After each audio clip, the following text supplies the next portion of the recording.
Christianity is one of the very interesting religion. We have one common ground, which is the Bible. We've got one book of life that is uniting us, which is the Word of God. What is interesting is that the same Bible is interpreted by different pastors, apostles, bishops, scholars, anyone, believers, anyone you want to say. As a result, we've got multiple and different doctrines as believers. The truth of the matter is Christianity and uNkulunkulu yedwa, no Jesus mkhulu futhi yedwa. So we started the Power Hour, not because we wanted to create a division, but we wanted to encourage engagement for people to sit in the one platform and discuss what I think this is how we should worship God, and I think this is how we should be living as Christians. Ekugcineni is to show the world ukuthi in as much as we've got multiple doctrines or different doctrines, kodwa ekugcineni kosuku umuntu osigranda uChrist. That is why sometimes we turn stones and izinto zibe uncomfortable. Ubona abantu sengazuthi kuyaxatshana, kodwa at the end of the day you see us having tea together because siyakhumbula ukuthi what is grounding us is Christ. So I want you to understand as we watch the show ukuthi the purpose of the show kahle kahle is to encourage dialogue, create a good spirit amongst believers, and make sure that these doctrines that we are following are not divided. There's only one ground, which is the Word of God and I want to tell you that we will keep on turning the stones, but we know that the center is Christ. As we always say, if Christ is not in the center, Power Hour is not there. Sit back, relax, as we turn more stones. This is Power Hour. I am Pastor ZWELI. Welcome to Power Hour. Siyabingelela bazalwane. Wherever you're tuning from, sibingelela egameni elihle likaKristu Jesu. Amen. It's a wonderful day. Lesithathe ebusuku siyanamukela nonke kulolu hlelo namhlanje lwe-Power Hour. Special greetings to all of our followers, abasubscribile. Siphinde sibingelele everyone who's tuned in for the first time. Onyawo onhle bonke nje we've tuned in wherever they're tuning from. Siyabingelela saints egameni likaKristu Jesu. Thank you so much. Last week we had our nice show la khona besiqala khona indaba yethu yama spiritual fathers nama young lions.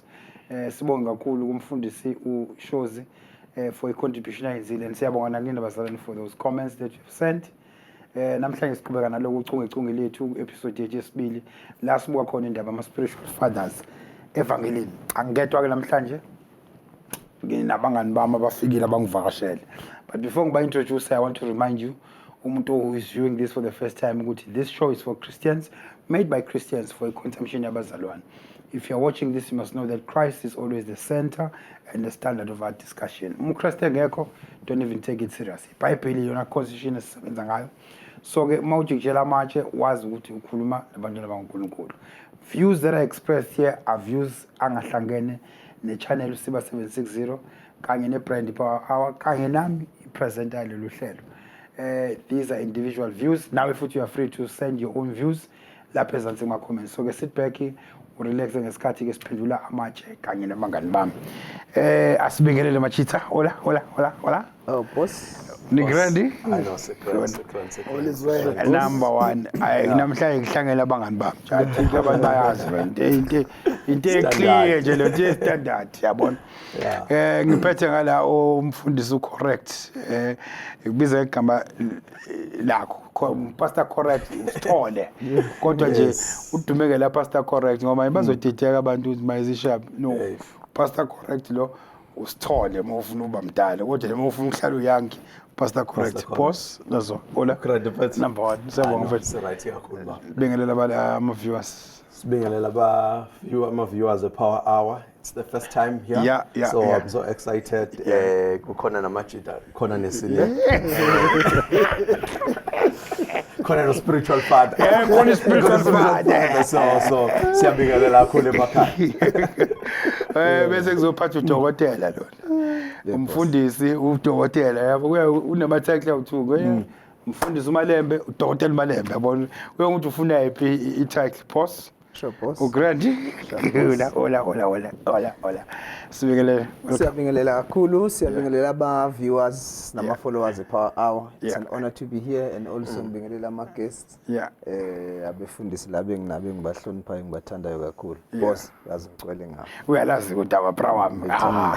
Bese sizoba nomfundisi la uMM udumeke la MM. Mayisebelungweni ngayosho la belungweni. Hey Pastor Michael. Ngithi uZulu lo indaba ka Pastor Michael. Umfundisi uMM lo. Cishe umjidi wasesinqawunqawini. Umfundisi wasesinqawunqawini yeah. Abafundisi abahliphiza amakhanda benozithola abafundisi besikhathi. Kade sakugcina mngelo umoya wesikhathi. Wona boss. Sure. Sibingelela abalandeli be-Power Hour. Yes. Laba abukela khona ngibikelele abafowethu sinabo namhlanje. Yeah. Boss le team yonke. Yeah. Yonke Yeah. siyibingelela. Baphathi bemfihlakalo. Right. Bafowethu asihlale ebhizinisini. Yes sir. Spiritual fathers siqalile indaba last week ukhulumela umfundisi obela echaza ama challenges agcwele emzimbeni kaKristu around spiritual fathers. I think ukhulumela ogeqa amagula waveza ubuhle waveza ububi futhi wazosherisha the personal experience yakhe ngendaba yobaba and waphinde futhi washo ukuthi bakhona nobaba bahle wamention nobaba wakhe wakhuluma kahle so I think siqale kanjalo so ke manje sesihlangene ke mase siyayixoxa ke manje lento siyibuka ukuthi sivela apha nalento siyabe futhi naye manje siyayibona iyahamba nje impela no spiritual father ukuthi before ngiphendula manje ake ninike ithuba ubaba spiritual father Stone ukhona baba nithini ngoba what's your take? Yeah, but my What's take, your view? as the word says, a spiritual father. So, Yeah. which means it's a spiritual matters. Yeah. So, my spiritual matters, then we need to treat them spiritual, Right. not carnal. Right. So, I do believe Kuma spiritual fathers. Okay. And I believe Guti they play a significant role. Right. Empilweni yakholwa. Yeah. Individual nje kumzalwane noma ngabe uyilida noma ngabe uyini. So, there is that role that you need to play. As much as it's a two-way thing. Yeah. It's not like uthi ubaba kuphela. So then there is a son and also there are both responsibilities. So but in a nutshell, I believe uthi sikhona spiritual father and siyadingeka. Yes. All According right. to scripture, yes. Yeah. Sithole ukuthi siyadinga time. Yeah. Dr. Malembe. Yeah, it's a complex subject. Right. It's not just as easy as straightforward. Yeah. But for me, ngiyavumelana no Jobe. Yeah. But for me, it's not much of a title. Yeah. Because I think iqala ilahleke lapho mase sithathe ngazo ukuthi uba spiritual father. Yeah. It's a title. I think for me it's more of a role that is based on a relationship. Okay. Between two people, because I mean even in the scripture I think Apostle Paul uyena in numerous instances uma ngabe introduce ama epistles awabhalela uTimothy uthi Timothy to a beloved son in faith, Timothy who is a loyal son. Yeah. But also in the same time, if you read Colossians, I think Colossians chapter 1, uma introducing what yama Colossae because wayibhala enayo Timothy, he refers to him as a brother, not as a son.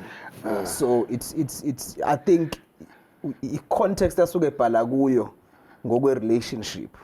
So for me, it's not just to say it's a spiritual father akhona noma wekho, they are based on our relationships, because one will say if you go to the book of Acts uJesu mayehamba Acts chapter 2 abapostoli sebemile, what the Bible says, then Peter stood up with the 11 who was the spiritual father.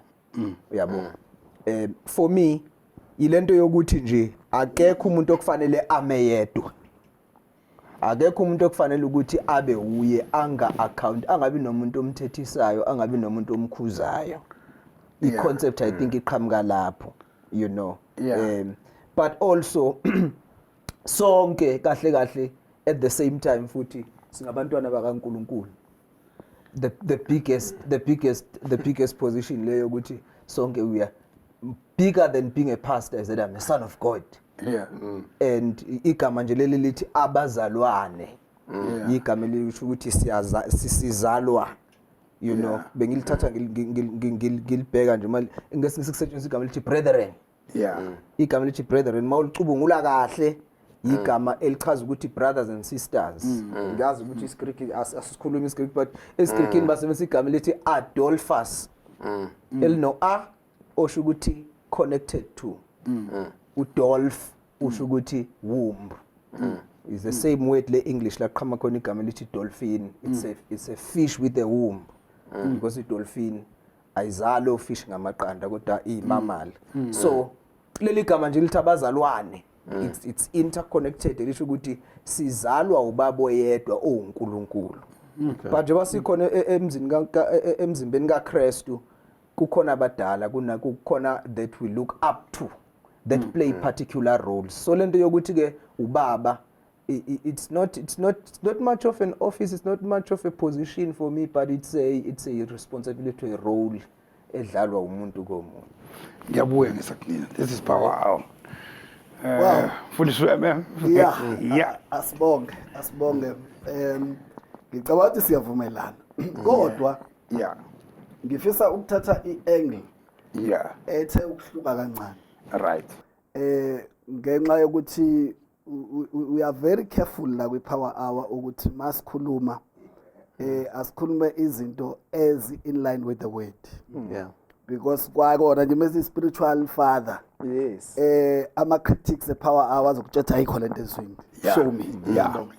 But the Bible does speak about different kinds of fathers, right? Liveza our heavenly father. Bible liveze our biological fathers, ukuthi sinabo biological father. Ngamama iBible liveza inhlobo eziningi zobaba. So the heavenly father, the biological father, bese lizoveza futhi no father in law, yabona? Bese futhi liphinde futhi liveze no father in faith, yabona? Yeah, father in faith. Now liphinde liveze uAbraham futhi as the father of believers, those who are of faith, yabona? Okay. So liphinde futhi uAbraham ngabe ngimfake under category ukuthi father of the movement. For example, sinabo abantu singathi they are the fathers of the charismatic movement, or fathers of the Pentecostal movement. Yeah, but we need to respect that. So, but in the Bible, I will put it as it is. We have fathers in Christ. Paul akhuluma ngawo azisho yena ku 1 Corinthians chapter 4 verse number 15 that you can have 10,000 instructors, but you can only have one father. In Christ Jesus, I am your father. Then also, Paul also simthola futhi ekhuluma no addressa incwadi kuTimotheo ekhuluma ngokuthi to Timotheo, my son in faith. So he's the father in faith. Ephinde futhi azo address incwadi kuTitus ezothi my son in faith, or my son in common faith. Also mawufunda the book of John, 1 John chapter 2, uthola uJohn lapha addressa inhlobo ezu3 zabantu endlini yokukholo. Uaddressa khona ama children athi I'm writing this to you little children. Aphinde futhi azothi I write this to you fathers. Which means they are fathers in faith. So I'm running away from that community spiritual father, but we do have fathers in faith. Because I'm writing to you fathers in faith. I'm also writing to you young men. So address my young lion. So we do have fathers in faith, fathers in Christ. Kuhlunza ngani mhlambe fathers in faith no fathers in Christ, either futhi no fathers in ministry, no fathers of life ukhona futhi, no fathers in sin ngapha futhi laba abaintroduce ezonweni. That's why bengithi ke it's a role ukuthi udlale yiphi role lo ukuthi kube khona lo oba yisan to that. So in a nutshell, my discussion will be saying ukuze sibe correct, let's talk about fathers in faith. Okay? Ngoba lo okuzalile enkosini. Ngoba khona into engayikhuluma no Pastor Rasta. Uthi uze wathi uyena muphi ku spiritual father? Yabo. So uPaul uziveza ngokuthi you are my children in Christ. Yabo. So kusho ukuthi uyena obazalile enkosini, father in Christ. Yabo. Then bese singaba ke nabo go fathers in the ministry. There is a young man who's called, you know, he's got a passion, needs somebody who can raise him, amfundise the ways of the Lord and all those things. Bese ngambiza ukuthi the father in faith or father in the ministry. You see. Let me end there for now. Okay. Very interesting. Yeah. Ubaba kaPaul nuba. But Let me put it this way. Let me put it this way. Yeah, we can find with scripture ukuthi Yeah. una ama sons but ubani babonke. No, let me put it this way. Akukho lapho khona eBhayibhelini where kuthiwa everybody must get a father. But God does make fathers. Then it is the responsibility of that one who see a need, which I need to grow and learn, to say, okay, I see some signs lapha ukuthi kukhona ubaba lapha, khona ubaba kuloya muntu, yabo. Then ongangibuilda, yabo. Because scripturally, not everyone in the Bible also told ukuthi he has find himself under the authority of somebody singathi this is the father in faith, but many of them you'll find that there was somebody, just like they said, who sort of play a role yokuba ubaba noma bengabizwa ngobaba. Angikwenzela isibonelo, we find Moses is leading abantwana ba-Israel, and here is Joshua, who was also as associate leader or assistant leader, whatever you choose to call him. He was learning from him. Though kungasho ukuthi is a spiritual father or is a father to lokozana. But Moses did play a role. But to Paul, so it's not about what everybody fanele to uno spiritual father. But to Paul, you understand la under new creation. But as the basis of every spiritual fathers. igama lika spiritual father fanele silkhiphe. No. Sithin. But No, what scripture we've got fathers in faith. Then ubani baba ka Paul. But no, but okay, let's go back to scripture.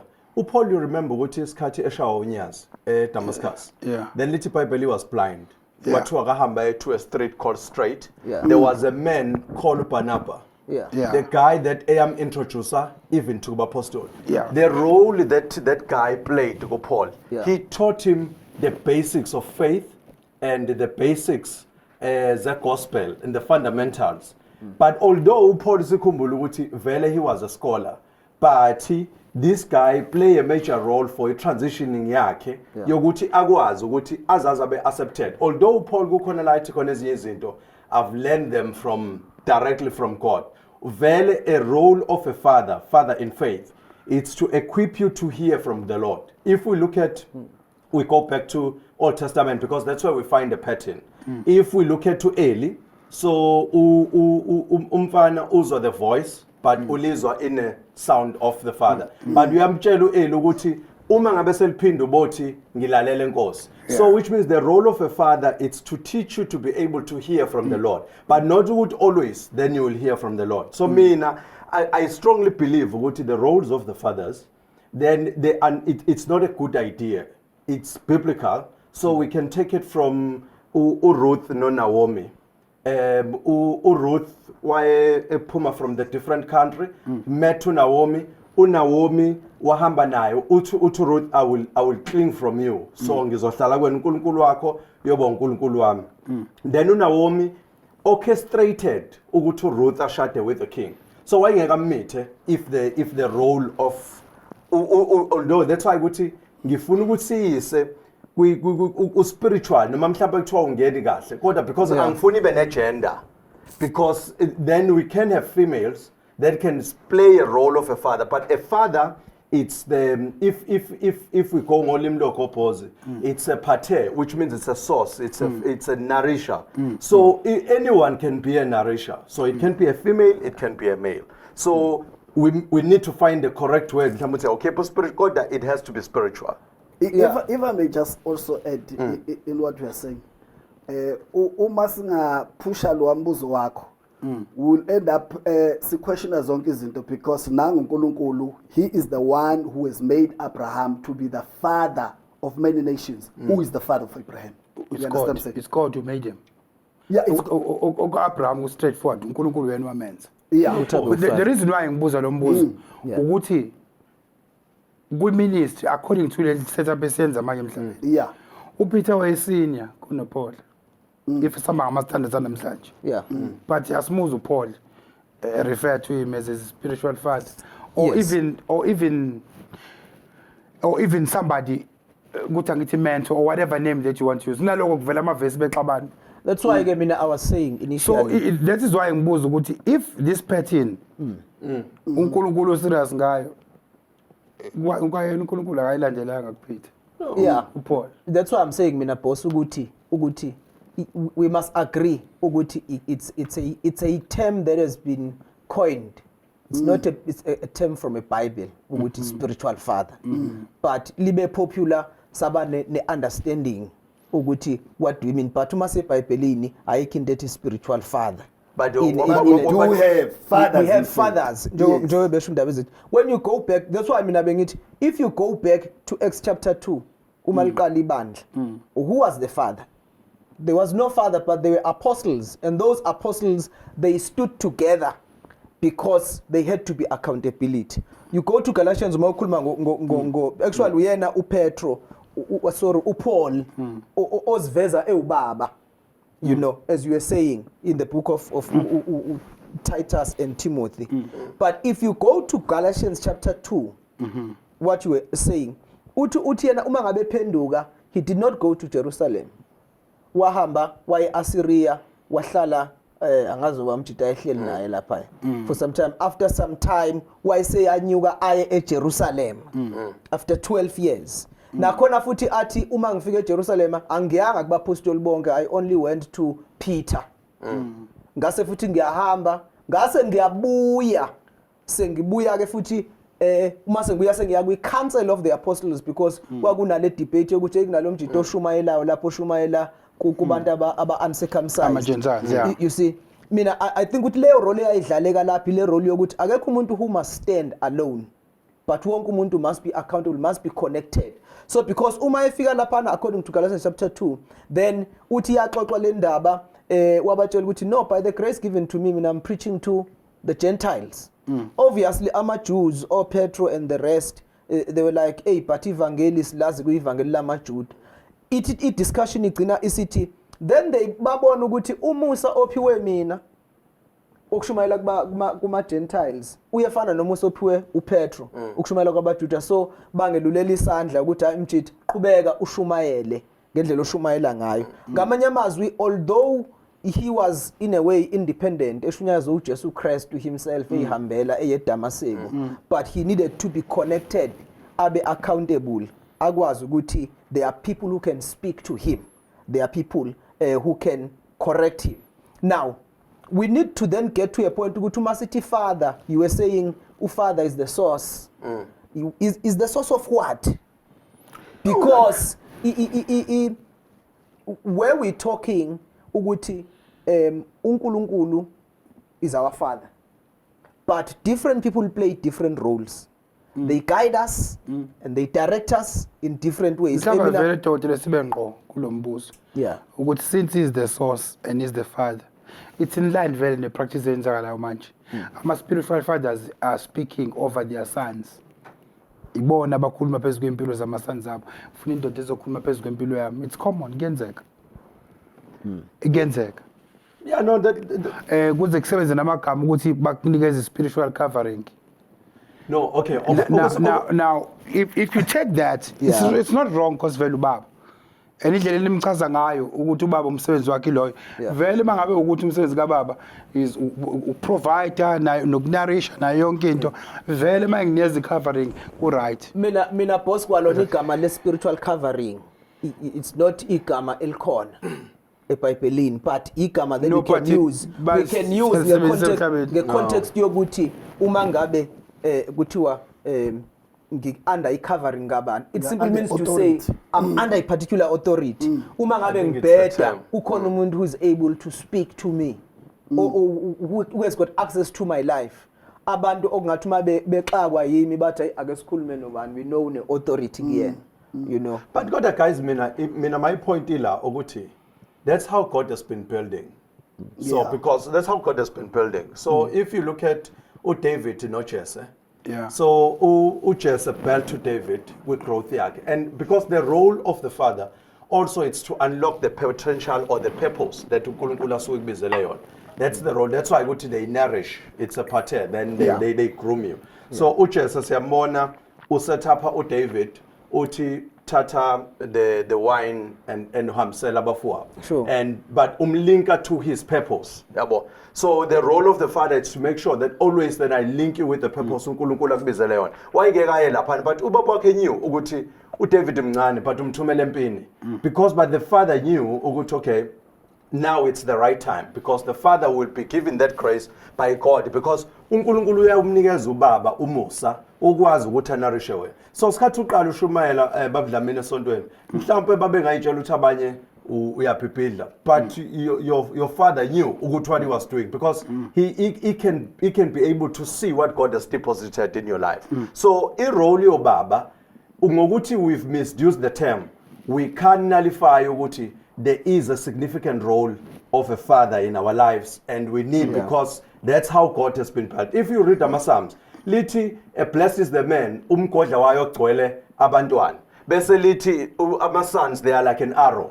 So if you look at the arrow doesn't have a purpose unless it's in the hand of so which means if we are sons and then we are the arrow, so we need to be in the hand of the father and then we are being directed and then we fulfill the purpose. So then that's how God has been building from the Old Testament.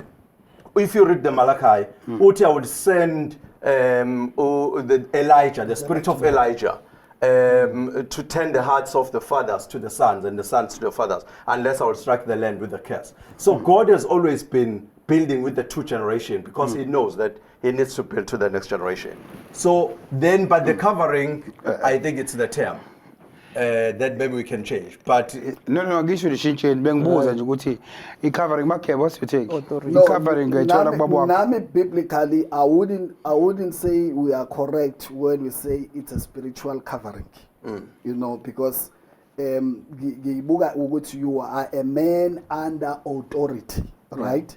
But now look at this. When you are a man under authority, you are given instructions and commands and everything, just like ingane under authority yomzali. Yabo. Othola ukuthi if kuukuthi kunezinto oziphambanisayo ongazenzi ngendlela ekuyiyona yona. Yabo, and go astray from the teachings of your father, yabo, of your mother. You can expose yourself to things ezingakulimaza. Hayi ngoba ubaba ethe ngiyaqalekiso whatever. Yayibona ngikwenzela isibonelo. Ingane ozothola ukuthi incane. Yeah. Abazali bayasho ukuthi ungadlala emgaqweni. Yeah. Yona ingalaleli lawo ma instructions. Leyo ngane leyo chances are is exposure kwingozi engenza ukuthi ishayiswe imoto and all those things. So since instruction can preserve your life and protect you. You understand what I'm saying? So baba, protection protection is from the role that they are playing to shape you through the teachings, and when you follow those teachings it is safe. So kanti ngesikhathi wena uthatha direction ephambana na yonke lento ofundiswa yona, yabo, you are exposing yourself to a danger. So when I say they are playing, that's how I view. So there's no covering. It's more an authority over your life. Yes. For ukuthi umuntu guide na yonke. Ukuba nje under authority, that is protection. Okay. Yeah. Anyway, when you follow authority, that is protection. Now ngiyayithanda myself that this is now power. If we are under authority, awuphumi masuthanda. You stay with authority. Kube yona ekudedelayo. If somebody is a president, akakwazi ukuya any hospital because the authority ithi kufanele akhanjiswe amasosha esibhedlela. Okay. Akavela nje manje ngupresident ophuma kule no. Yeah. Kufanele because the authority avela uphume kuyona. If sama kandleni ishoyo, then umuntu fanele ne spiritual father oyedwa emhlabeni. Angamshinji mangabe ebona ukuthi seyabheda. Because you are fooling yourself if you are under authority. Yeah. Then mangabe ubona ukuthi seyabheda lo baba seyaphuma. Two. Don't complicate things. Two. See the evidence from the Bible. Ukuthi noma ubaba uphetha kangakanani or anyone of authority uphetha kangakanani kodwa fanele sihlale. I'll use David omsebenzisile Sithole. uSaul wase ephumile ecebeni likaNkuluNkulu. There was evidence uNkulunkulu wasekushwayela ukuthi lo angisamkhethile lo. David had an opportunity of killing Saul eyoyikhulula. But azange because uDavid wayehlonipha authority. Futhi we have evidence in the Bible ukuthi the prodigal son walelwa phuma ngaphansi kwesandla sika baba. Isomiso saba khona la ekhona kuphela sizange sibe khona la khona baba. If usamba ngalama principles and mashoyo ngwalinka nalama scenarios awuthiwe ngwashoyo, then asivumelani ukuthi umfundisi ophumayo ku spiritual father uma usho uphuma ukuthini boss ukuthi spiritual father yakho kubaba uSithole 2 years later sekubaba ZULU because it happens. Mina yabona mawusho njalo boss inkinga nje iqala lapho ukuthi ama spiritual father is it someone that you can just choose ukuthi hayi then it's not authority ministry then asingasho ukuthi authority mina the follow up question ngisho on the basis of the authority ngena kuyona no boss every person can be under authority but if you want to be released umusa emsebenzini you are under authority mawuse ekhaya under authority mawuphi you are under authority in them engafuneki ukuthi ulwe le authority mawufuna ukuphuma kwi authority uyacela permission ukuthi release phela ngeke sebenze authority you are locked there is no such yabona this is now power hour ngifisa ukuthi lento yama fathers singayifaka eBhayibhelini siyenze njenge principle egood imani bafowethu imani ngiziphonto yami ngifisa ukuthi mina then as choose the side elilodwa saba ngeBhayibheli which is our foundation noma sithi nje mentorship angidinge eBhayibheli I can choose you ukuthi ube mentor angithi disclaimer eyasho ukuthi this is based on biblical context then according to the biblical fathers but biblically then we don't have history la khona umuntu eyiphumela yena under that authority. That's my point. We can't choose. No. We are going to use the Bible partially and then ama examples of 17. I'm saying there is no trace in the Bible but of somebody ohamba ngaphansi kwahlelo kaNkuluNkulu ovela iphumelele. I used David as an example ukuthi there was evidence ukuthi usebhedile. But in the Bible we do have on the New Testament where we find abafundi akwakungabafundi baka John and they've migrated then sababa abafundi bajes and you find uJohn wengasekho but we remember Priscilla the couple bekhuluma labazalwane that ababeshumayela ivangeli kaJohn then they sat down with them and told them about the new covenant about Christ and then those guys they migrated they were babengabafundi bakaJesu but babengabafundi bakaJohn but they've migrated abazange bamove because of ukuthi uJohn wayesefile. It's because there was a new season that was introduced by Priscilla. That's why mina bengithi boss from the word go. So then you can move. Lento yokuthi ubaba we must define it because mina where my conviction you can't choose ukuthi who is my spiritual father. Lento yokuthi ubaba you are born there. Yes you can choose mentors. Malembe uyamthetha manje ulahla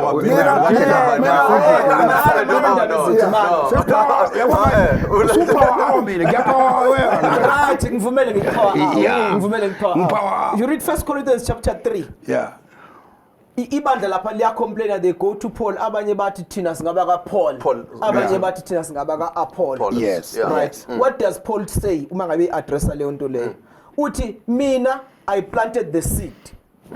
Right? U-Apollo wenzenjani? Wanisela. Kodwa ubani okhulisayo? uNkulunkulu.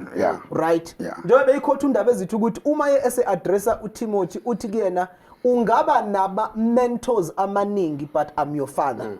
You don't change ubaba ngoba usuthi ubaba uyabheda. Osekukhona omunye ubaba ongcono.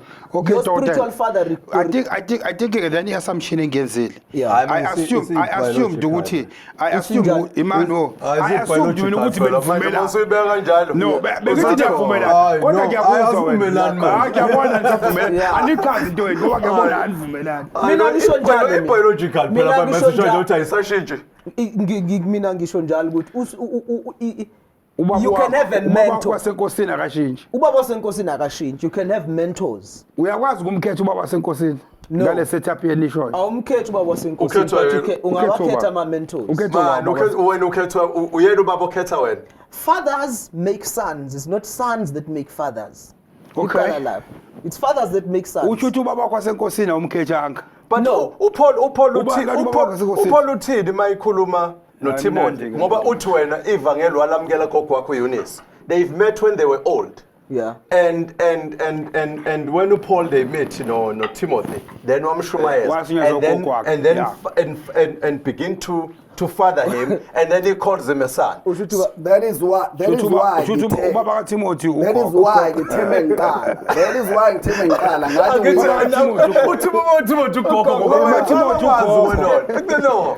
it can't be. Stepson Paul. I know because got to quote Paul, you are my son. So how come because Timothy akashunyezwa ngoPaul umthole seyindoda edala la bahlangana beshumayela then he begins to mentor him to shape and to create him to the that is why mina my approach ngiqale ngokuthi yakho noma yakho approach yabaleka tell me in the Bible it speaks about different types of fathers, not right? Spiritual. God very spiritual father. Yes. Right? Okay. Kodwa kuvela fathers in faith. Yes. Bese kuzovela futhi ufather in Christ. Yabo. Mina ngingathi umama lo ugogo kalo ukuzala is a father in Christ. Bese kuzothi uPaul abe kuTimothy azobe ufather in faith. Father in the word. It's in the Bible. No. Mina boss. Let me show you. No. Esalibheka undaba ezithi. That's why mina ngithe it's a role that you play. Right? Njengoba undaba ezithi ichaza ukuthi different kinds of fathers, right? Different kinds of fathers.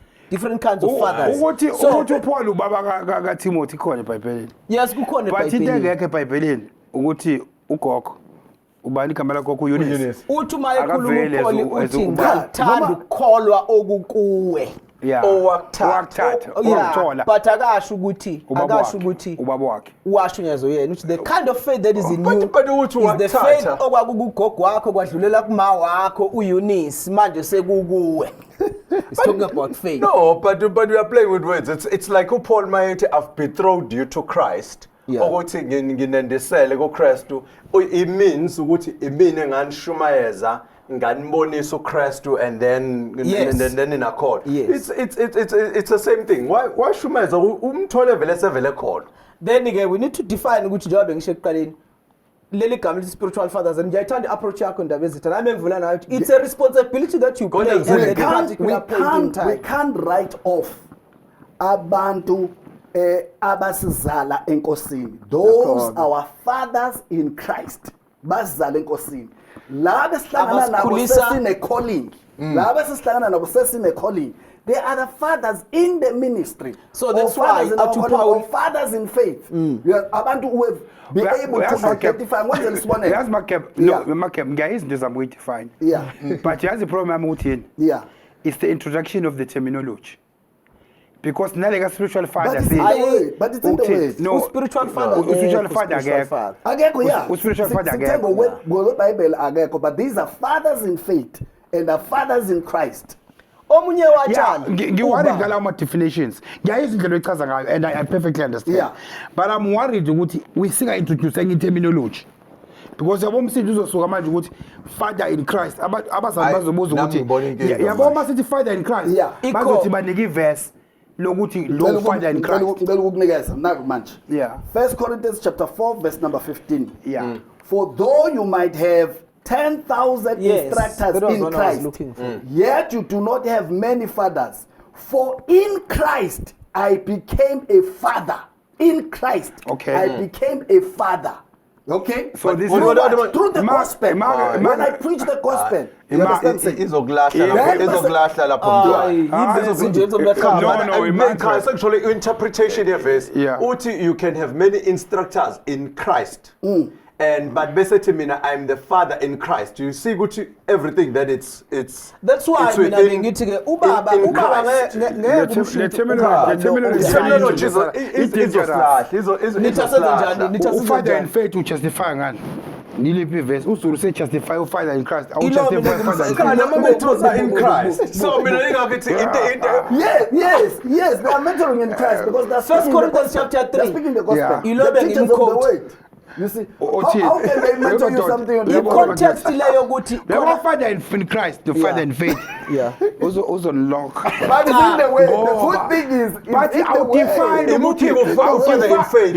awudefine ukuthi yilo kushumayezile nalo mkhethe wena. Ngicela- That's my point Uthi Paul, ukuthi there's no definition Paul is in the gospel.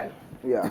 I became a father in Christ through the gospel. In other words, I preach the gospel to you. So, right Ubaba- now Timothy, right? Yeah. No Titus. They are serving with him in the ministry.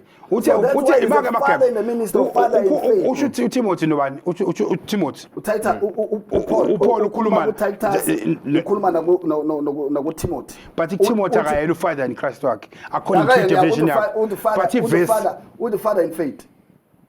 kubani ku Timothy With Timothy. He's a father in faith. right Yeah, ubani ufather in Christ again yes madam What do you mean? because akithi zama ukuthela le distinction No, enzayo. angithi ukuthi ngizama no father in Christ no father in faith ngizama ukuveza lokuthi yeah angifuni senze iphutha yeah lokuthi labo abasizele enkosini as if they are not fathers. Yabona? and I agree with you Bazele kuKristu. The ngiyakuzwa Bible says that. Yes. Bese kuzoba khona who are fathering you. Kwi-ministry obizelwe kuyona. They are fathering you. They are If I'm not in a grooming you. ministry, Yabo. if I'm not in a ministry, He's the father of the household or like in the local church. in the local church. There is a father also in the local church. okay bafowethu mina all I'm saying I said the Bible all I'm speaks about different fathers. lama fathers asunganikezi ama titles according to the scripture asithe no baba because asinayo into esingafoma ngayo doctrine ukuthi ongizele enkosini somqamba sithi ufather in Christ Yeah, boss. engimfice ngamkhetha ngathi ngizocela ubaba umzimela ukuthi angimentorishe ufather in faith Nalona ukhetha uMalembe nalokuthi ubaba okhethisayo. so I'm saying ngoba sinayo into esingafoma ngayo doctrine ukuthi naka ama titles ngoba no spiritual father silasi khona manje because sawulandela That is why, wagcine boss. seyigama so ngiyayithanda introduction yakho Magebe where you said it's fathers and the Bible talks of different fathers. Lokho kwenza ukuthi mangidecide mina ukuthi ngithi nginama mentor ukuthi ngina mentor nomuntu ongishumayezile. Ngidecide mina ngithi obaba bami lapha it's up to me ukuthi ngibadefine kanjani. Because asinayo bafowethu iverse esibambelela kulona ukuthi nanga ama prescripts achazayo ukuthi okushumayezile ugogo kaTimothy ufather in Christ. uPaul ahlangene naye endleleni kuyena umentorishayo ufather in faith because that's going to open up a big can of worms ngoba sohluleka ukuthi ngoba spiritual father nje precisely because of that. Ngicela boss ukungena lapha. Yes. Ngibuyele nami la nge-introduce khona ukuthi this thing is about responsibilities.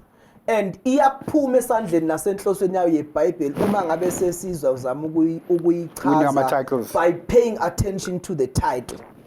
Yabo because kwanayo uPaul njengomuntu okuyena oyiraisayo lento he was not too much fussy about uma as introducer is just say I'm Paul, you know, and lama instances lawa out too when he writes to all these other churches he does not emphasize into yokuthi ubaba. Ubaba, yeah. But he had a particular relationship with Timothy, a particular relationship with Titus. Titus, yeah. Athi uma eyiveza futhi akayivezi ngendlela yokuqhamisa kakhulu ubaba kodwa uyiveza ngokugqamisa kakhulu relationship. That's why again ngithi mina if undaba ezitha is precise ngiyamvumela. Uma uyela ku 1 Corinthians 3:11 ngimquote ukuthi now people they stand up and say thina sizalo uPaul abanye bathina sizalo Apollos. Then Paul when he addresses that he says that is not the issue. Uma ngabe waphenduka kushumayela mina, yes I'm in that particular context I'm your father in faith.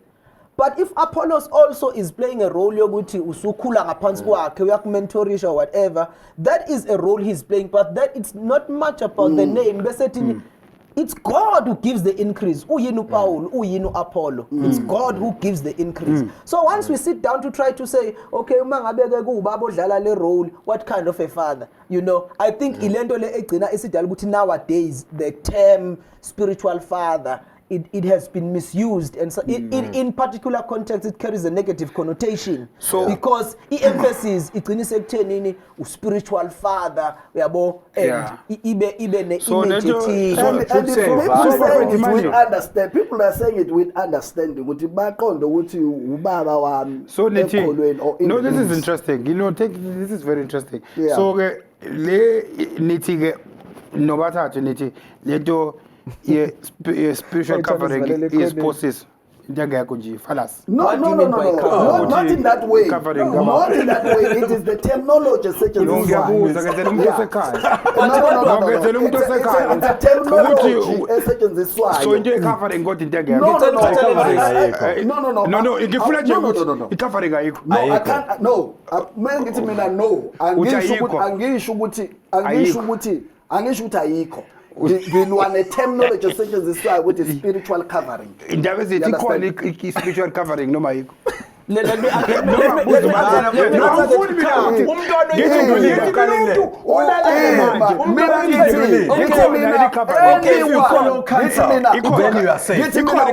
are not under authority, there is no protection. You are vulnerable. You understand? Everybody must be under authority.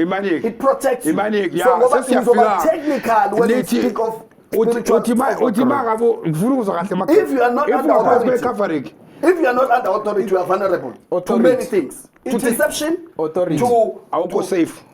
Who's authority? A father who is in flesh like you. No. Yeah, it can be. To a person. Yes. Father has got a pelangeti seba. They are representing God. Actually, no matter you are playing a role of a father. Yeah. You are really not. You are not the father to this person. Ingakho etu Paul. Nimshintsha kanjani pho umuntu orepresent uNkulunkulu? Ngoba khona abantu sebeshintsha obaba kwazi kwabe ka20. Mabe niyabhakalele nisho ukuthi labantu ba represent uNkulunkulu. Nibashintsha kanjani? Umuntu orepresent uNkulunkulu nimshintsha kanjani? This is complicated. You are making the thing the spiritual father. You can change methods. Father about bulletproof. They are not bulletproof. Okay, mina ngicela ukugcizelela lokho kwami boss. When uthi covering ayikho. Ikhona. Oh, so my spiritual fathers asking covering. Listen to technical when you say spiritual covering. That's where I don't want us to go. Listen to this verse. Anyone who's not under authority, anyone who's not under authority, who are vulnerable to deception, to many things. Everybody needs guidance. Listen to this verse. Listen to this verse. God has raised fathers to guide others, just like Messiah made. Abazali, they've got the responsibility to guide and to train and to raise a child. Same thing in Nasekolweni. They are fathers who have a responsibility to raise others. Lama answer nibe careful. Ngoba ngizonibuza manje ukuthi ibishop nje elina 75 years manje elingena baba kushuthi vulnerable. This is power hour. Okay, this is power hour. No. My father was over 70. No. Boss, you are very simple. No. Ngibuza ngoba nithi umuntu ongakho phansi covering vulnerable. Ngithi ke laba khehla gcwele la in the city kusho ukuthi asenkingeni. No, boss. Yabona lapha. Yeah. They had an opportunity to be trained well. And That's they why grew. befikela bekhona. Abasayidingi. Njengamanje they have come to an age. Yabo yokuthi kube ibona who are raising others. That's why I was saying Who are raising mina others. Like wena. Yeah. Ubaba wakho has raised you to a certain level. Yeah. You understand what I'm saying? Yeah. You still honor him manje. Yeah. Kunezinto ubaba wakho angasa expecting ukuthi uzenze because you have shown a level of maturity. Awusamdingi like before. Because Yeah. what is the purpose of having a father? Oh, so at It some is for- point, then there's a point where you don't need a father. Okay, let's. In other words, Yes, like You have grown, you have the matured. responsibility You of the have father. grown, you have Yes, matured. come down. If you raise people. The father will raise you, Yeah. and then you reach a point of maturity. And let's look at the life of Jesus.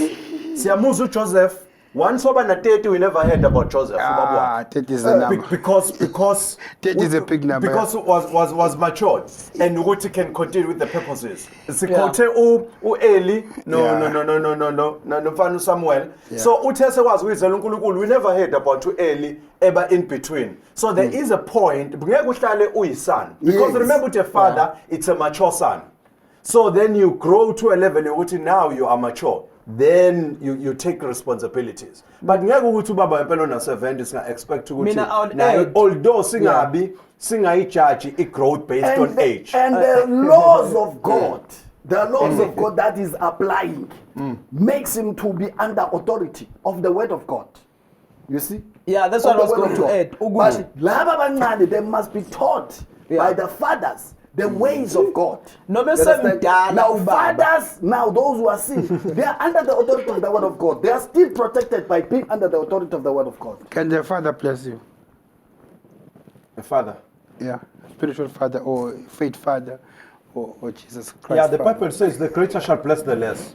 So then it's a biblical principle. Hebrews So 13. then they will bless you. So the father can Remember bless those. you. Yeah. Remember those who rule over you, who have spoken the word of God to you, whose faith you follow, considering the outcome of their conduct.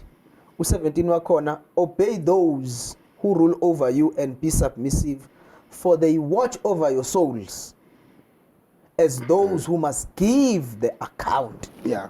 Let them do so with joy and not with grief, for that will be unprofitable to you.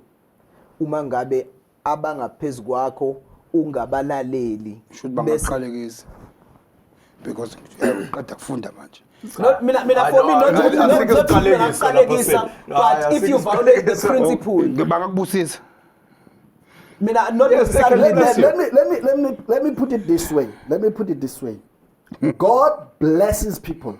Or not Right? fathers. Wait. God blesses people. But fathers pronounce or confirm the blessing over you. Look at Israel. We know Israel as a nation that was blessed by God. And God is speaking to Moses. Uthi tshela Moses who's the priest. Right? I mean tshela Aaron, the priest, ukuthi he must bless ubani Israel. Right? Akhulume these words phezu kwakhe. Then uNkulunkulu bring the manifestation. So fathers do speak blessings or pronounce blessings over you. We have seen also ubani Jacob no Yes. Khuzana same thing kwenzeka Yeah. ubaba a pronouncer a blessing. So we are blessed, you see. But a father can confirm that blessing and Lokhuzana, because if sizokwenza njalo, I mean,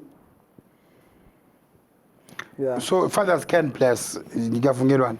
Yeah, fathers can bless. But the Bible Can says pronounce we the are blessing. blessed with all No, spiritual blessings. Ngifuna can ukuzwa. pronounce a blessing. Mina, I want to say, Uguti, more than the fathers, it's the principle.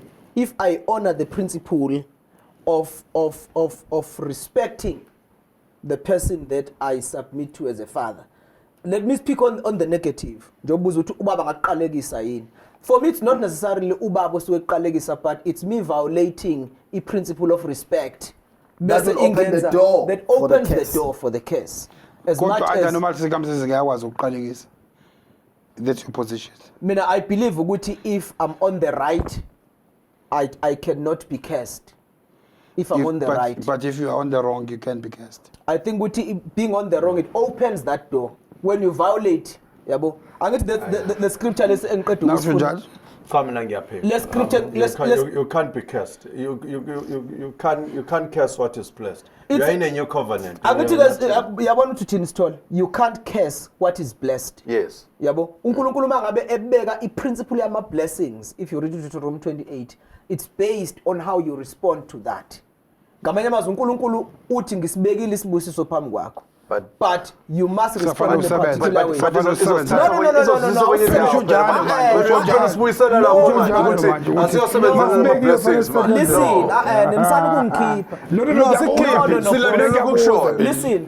Listen, uma ngabe uthi wena kufanele usebenzele Uthi uNkulunkulu usibekile. Sekufanele wena ulandele iprinciple. Anything oyilandelayo seyuyisebenzela. Principle phela it's an act of faith. Can I come in taking that blessing? Can I come in? Yes. Can I come in? How you relate? Yeah. How you relate with senior authority Yes. anywhere can put you in trouble. True. M17, if you don't relate That's the well, it principle. can put you in trouble. When you relate with your parents now, anyhow, disobedience, dishonor them, it can put you in trouble. When you relate with the fathers of faith, anyhow, dishonor them, and say whatever that you want to You'll be say, cursed. it can put you in trouble. Yes, it can put you in trouble. Let me show you from the scripture. Who curses you? Right. Let me The show Father you. or It's the God? work that you are doing that can open the door for the curse. Even ngasho lutho yena. Let's say ngasho lutho. Kodwa what you do because you don't know how to relate with authority, it can put you in trouble. Let me show you from the that's the scripture. principle. In the scripture, listen. Proverbs 20 verse 20. If one curses his father or his mother, his lamp will be put out in the utter darkness. Yabo? This is somebody who curses his parents, saying whatever words of curse of parents. Little Bible, his lamp will be put out in utter darkness. I believe here they're talking about the future of that person. That the future of that person can be dark. You There's a can't switch just on you. relate with authority anyhow and think your future will be bright. You will reach your destiny, the vision. Let me show you another scripture. Yeah, no, Now, ngiyakuzwa, Proverbs 30:17, uthi, the eye that mocks a father, Proverbs 30 verse 17, a eye that mocks a father and scorn to obey a mother will be picked out by the ravens of the valley and eaten by the vultures. You see, these are the book of Proverbs. Now, any person who doesn't relate well with authority, he will find himself in trouble. Where do curse you and Omega curse you? Which means, you are saying, a spiritual father can curse you. It's you violating the principle. No, Okay, no. okay. Ngifuna ukuzwa umakhepe. Okay, any person can curse you. Any person, over to curse is to speak words. Amazwi nje ukuqalekisa ukuthi ungabi lutho. Any person, even ngisho umuntu nje odiniwe can curse you. You understand what I'm saying? But Bafowethu. when you are in line with the order yezwi laNkulunkulu, nobody ongakhersa when you're not in line. But if you are not in line, because we have also seen in the Testament, yabo, where people were cursed and they were cursed. Ake ngikwenze nje isibonelo. Right. Kusho ukuthi lento esisho leli verse likhotho sithole ukuthi you can't curse. No. If you are blessed, you are in line with the word. Yeah. Lo line ukhona nje. Which one? Lo ngiqede kusho manje noMalembe ukuthi if you are in line with the word of God, then somebody can't curse you. Okay. Do you believe? Why? Okay. You know why I'm asking this question? Yeah. I'm asking this question because sifike sithi Old Testament has been fulfilled. Yeah. uKristu manje losemile. Yeah. iTestament elidala livezela uKristu. iTemple yonke into amathi iTemple loSolomon lalivezela uKristu. Ensimini yaseEden futhi uyavela uKristu, umuntu efola uyavela futhi uKristu. uNkulunkulu yazivezela sisifike la khona uKristu ezalwa khona. Yeah. Then I get confused uma sesibuyela back to what was noma sithathe into esiyafulfill sifuna ukuzoyibuyisa sizo-establisha. Yeah. Can I give you a question? Now under new creation. Yeah. I get worried. Okay. Can I give you a question? Yeah.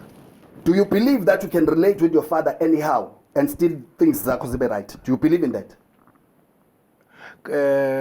Makep. Ukuthi ungadelela ubaba wakho kube right. This is power. That's what I'm asking you now. Right. Tell me, can you delela ubaba wakho izinto zibe right? Makep. Bese uthi you are under grace, under testament? No, sir. Sikhuluma Those principles are ngikhuluma nge-spiritual father. Mina ngikhuluma ngo-spiritual father mina. Mina ngikhuluma ngo-father in faith. Ngisho yena father in faith. Genesis. Ngisho father in faith. Yeah. Yeah. Yeah, Malembe. uGenesis 9 le bengithi ngizomkhomba. Yeah. uNoah, you know the story ukuthi he got drunk Yeah. and the other sons benze njani. Yeah. When he wakes up, verse 24, when he woke up from his wine and he knew that his younger son, what he had done to him, because umncane wathi uma embona enqunu Yeah. wahleka. You see? No, Then he The said, problem, you won't "Curse." accept that one because he says the Old Testament. That's the No, problem. this is before the law. No. So uthini lo baba kuyena uthi be cursed. Yeah. You cursed be Canaan, a servant of servants, he shall be to his brethren. But bese yababusisa laba ababili. Okay. Right. That verse I think you clarify again. Because they covered him. So it right? clarifies what you can be cursed. Now, which you can be cursed, By you can't be spiritual cursed. father, yes. Right. But I principle le ebengishi le 80. It is how you relate. You know. That can open the door for curse. Two, it's not only the spiritual father who can curse. Yes. Anybody can curse. Ngamanye amazwi siba. What brought a curse to this one son Yes. is what he did, Thank you. not necessarily what the father did. Yeah. And what God does as a respecter of principles. If undaba ezithe ubaba wami ngibe right, ngenze right yonke into according to the book, respecting him and doing what, bese eyangicurse. It won't work. I believe that curse won't work. It won't work. Because the principle, I've Thank kept you. the principle. But and when God comes, you can be cursed. you can be because you open the door. So that's agreed. I think the woman then what is blessed by God can be cursed by man. Because we have just justified that now. You have just agreed no Babil ukuthi what is blessed by God can be cursed by man, provided you have not violated. That's what you have, in a nutshell. That's what you are insinuating. No Babil ukuthi okubuso uNkulunkulu ngaqalekiswa provided kuphumile emthethweni. You asking I'm in not the sure. context. I'm You not asking in sure. the context. I'm not sure if that is Principles. biblically correct. No. If we have broken principles, remember ukuthi yonke into isebenza under terms and conditions. Uyabona nje into No, ebhekile. there's a verse on There are terms and conditions. Live long. Asikwazi ukumangalela vessel lotto. Show me other 3 scriptures. Ndaba According to ezikwena- Revelation. Yeah. 3 scriptures. Before so Ukuze doctrine. sivumele doctrine. Thank you.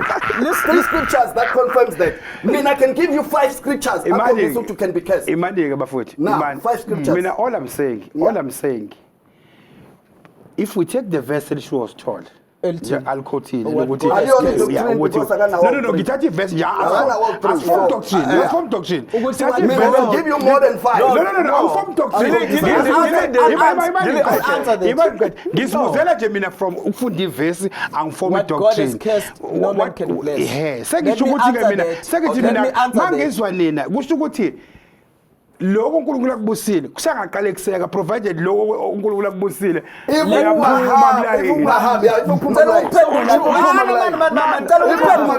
can't say because I'm under grace and dishonor the fathers This is and think you'll be blessed and have a bright future. Let me answer that. Yeah. Leli vessel quote usithole. Yeah. Israel. Yeah. There was one guy, Yeah. which angisalikhumbuli kahle, but he called a prophet Yeah. because they were trying to overcome Israel. Yeah. Behluleka.